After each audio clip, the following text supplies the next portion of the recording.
a sophomore and I'm a business major, and I'm going to tell you why it's good to be a good conversationalist and why it's important. So I'm going to start by defining a conversationalist. A conversationalist is someone who is good at conversations, pretty much, or like good at connecting with people through conversations. Let me say that. And the reason why it's important is because you want to know how to connect with people, especially in business. For example, if you're at a job, or if you're at a networking event, or if you're like trying to intern with people and you're trying to get a job through that internship, you want to be a memorable person. You want to be able to connect with people there.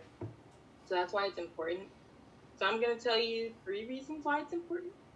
So step number 1, or reason number 1, is knowing how to start a conversation. And the best way to start a conversation is through an open-ended question. An open-ended question is a question you could ask someone that necessarily doesn't have a yes or no response. And that creates an open invitation for more topics beyond that question. And they're good questions because it allows you to ask a follow-up question, or that person to ask you a question back. And it creates the openness of the conversation, creates a dialogue for the conversation.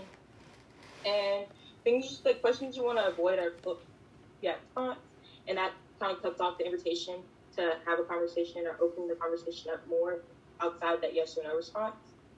So an example of open-ended and closing questions is, instead of asking someone, do you work here, which is a yes or no question, you could ask someone, what do you do for work? And another example is, instead of asking someone, what industry or do you work in this industry, you can ask someone, what industry do you work in?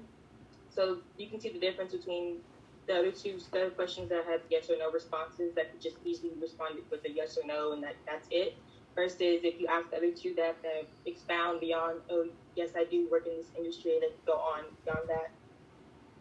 And then going on to reason number 2 is listening. So people who have good conversational skills, they're good at listening. They're not always just talking, because the conversation has to be balanced, has to be someone responding and someone listening. And when you're listening, you're not just listening to their words, you're listening to everything they're doing. You're listening to their hand gestures, listening to their facial expressions, you're listening to their tone, and you're understanding the mood of the conversation and also the tone of the conversation. And the best way to listen to someone is through eye contact, I guess. I'd say listening, but supposed to be looking them in the eye to make sure that they know that you're engaged and that you're interested in what they have to say. And it's good to listen to what they have to say, because obviously you have to respond. So if you listen, you know how to respond and create a meaningful conversation. And then on to the step number 3 is, the best way to practice these skills is, or I said backwards, the best way to get these skills is to practice. So you always want to practice in just amongst people you meet in everyday setting. In class, you can talk to your professors. You can create advising appointments with your advisor or your career coach, and that's a good way to practice those skills of creating conversations and connecting with people. And to wrap up my speech is, conversational skills are good because you always want to connect with people through words. That's the best way to meet people.